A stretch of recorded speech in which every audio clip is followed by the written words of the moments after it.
শুনুন, ভবিষ্যতে বাঁচবেন না, বর্তমানে বাঁচুন। ভবিষ্যতে অনেক কিছু করে ফেলবেন, যার জন্য বর্তমানটি আপনি স্যাক্রিফাইস করছেন। বিষয়টি কিন্তু এমন নয়। আপনার ভবিষ্যৎ অনেক কিছু আপনাকে দিবে না। জীবন কিন্তু বর্তমানেই সীমাবদ্ধ। এটি আমার কথা নয়, বহু মনীষী, প্রখ্যাত এবং বিখ্যাত ব্যক্তিদের কথা। আজকে আপনি কষ্ট করছেন, আজকে আপনি যে পরিশ্রম করছেন, সেটারই ফলাফল কিন্তু ভবিষ্যতে পাবেন।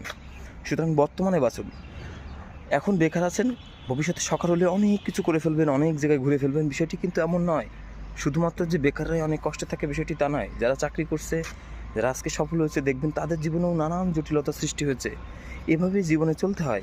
সব কিছু মিলেই সুখ দুঃখ, হাসি কান্না মিলে আমাদের জীবন।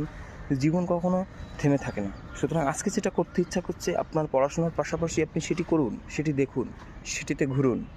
ঢাকাতে যারা আছেন, যারা বিভিন্ন শহরে আছেন, চাকরির প্রিপারেশন নিচ্ছেন, জীবন মন প্রাণ একেবারে ঢেলে দিয়েছেন, পড়ুন, কোনো সমস্যা নাই। কিন্তু যেটি করতে ইচ্ছে করে, যেটি সুযোগ মনে করবেন যে আর আসতে নাও পারে, সেটি একটু উপভোগ করুন, একটু প্রকৃতি দেখুন, একটু মাঝে মাঝে বের হন।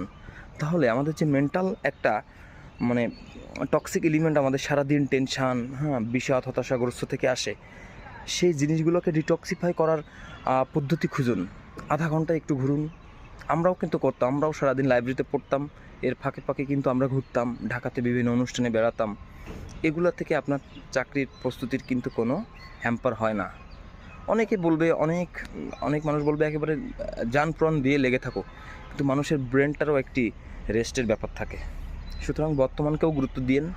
ভবিষ্যতে তো অনেক কিছুই হবেন। বর্তমানে পড়াশোনার পাশাপাশি একটু প্রকৃতিতে ঘুরুন, একটু সকালে বের হন, একটু বিকালে আড্ডা দিন। সব কিছুই আপনার সুন্দর হবে। সকলের সুস্বাস্থ্য ও সুন্দর ভবিষ্যৎ কামনা করছি। ভালো থাকবেন।